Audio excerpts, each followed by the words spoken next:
Habari zenu wapendwa. Leo ningependa kuzungumzia kuhusu dalili za fibroids. Je, unajua kuwa wanawake wengi wana fibroids bila kujua? Dalili za fibroids ni pamoja na kutokwa na damu nyingi wakati wa hedhi. Dalili za fibroids ni pamoja na maumivu makali ya tumbo au kiuno. Tumbo kuonekana kubwa kama mjamzito. Maumivu wakati tendo la ndoa. Kupata shida ya kupata ujauzito.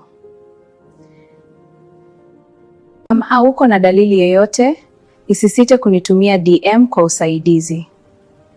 Umekuwa nami wako Zawadi Health Talk.